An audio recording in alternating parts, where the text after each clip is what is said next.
Emily the Criminal is a new movie starring Aubrey Plaza that is only in 470 theaters around the country at the time of filming this video. This film gathered quite a following after its rave reviews at the Sundance Film Festival earlier in the year. The film follows a woman named Emily. I know, shocking. The film follows Emily, a woman who's down on her luck and in a mountain of debt. Ever since a legal incident in her life occurred, she hasn't been able to lock down a good, stable job and has just been scraping by. Until suddenly she stumbles into the underground world of credit card fraud in Los Angeles. The film follows Emily as she falls deeper and deeper into the world of crime and takes on riskier and riskier projects. Now, I had high expectations for this movie going in. I'm a big Aubrey Plaza fan, and I think that it's about time that she got a good dramatic role that she could really sink her teeth into. She's shown an incredible level of range in her career, and I was looking for this to be her breakout role into more dramatic cinema. Along with that, the plot intrigued me. I know nothing about the world of credit card fraud other than what it's like to have your credit card number stolen. Shout out to my bank, by the way, for knowing I would never spend $300 at a Hot Topic or a T-Mobile store. I'm Team Verizon, baby. So this film proposed a premise that I felt like was different than most other movies out there right now. So leaving this movie, I was left a little disappointed because while we had some very high highs, we also got some low lows. Aubrey Plaza is great, as I hoped for, at playing a woman who, as this movie goes along, falls deeper and deeper into possibly who she really is. I think the movie makes an interesting point in making our protagonist someone who we can recognize is clearly down on her luck,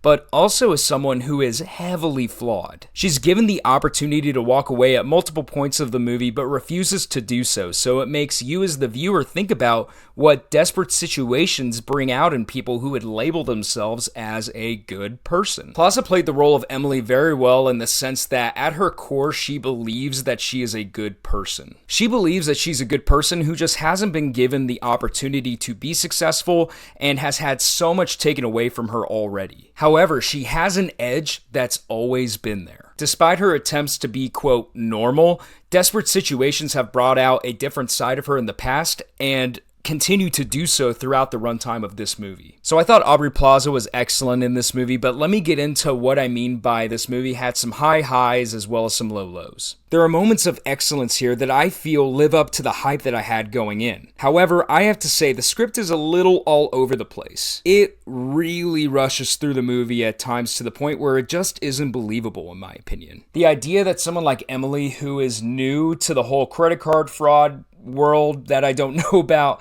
the idea that that kind of a person can progress as far as she did in this movie within a relatively short time frame, I felt like was just a little bit forced. Unless this movie was supposed to have taken place over a longer period of time, in my opinion, it looked like maybe a month. Again, I don't know a whole lot about this world, but I feel like you will have had to put in some time in order to gain any sort of real power in it. There are also things here that it felt like the script either forgot about or the editors left on the chopping room floor without tying up properly. Specifically, there's a moment where a character is bleeding and is rushed out of a situation, but while we understand that something happened, we aren't given an explanation as to why that person was bleeding or why they were in such a rush to get out of there. Maybe they explained it in the movie and I just missed it and I need to go see it a second time.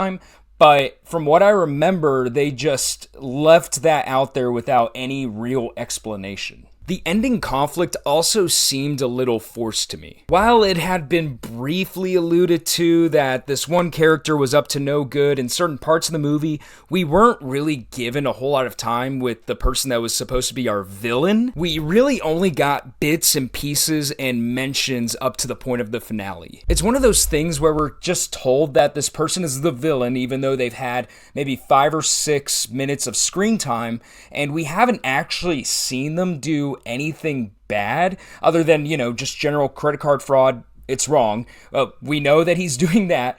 But other than that, we've really only seen him be a jerk to Emily and another person who's in conflict with him by the end of the movie. But other than that, we really don't get a whole lot of time with him. It just felt like an excuse to have an end conflict in the movie that could get everyone where they needed to be by the end of the story. But I will say, I think that where we leave off in the story is ultimately satisfying, even though the conflict that got us there was forced. I thought that it made sense given the story arc we had gotten up to this point with Emily, and again, this movie does have some really high highs. I just wish the script in between those great moments lived up to them, because at times it just wasn't all there for me. I will say that I love the style of direction that John Patton Ford employs here. It's the sort of rapid, handheld style that's almost synonymous with movies set in LA at this point. I thought that the style was well done, and it actually complemented the style of story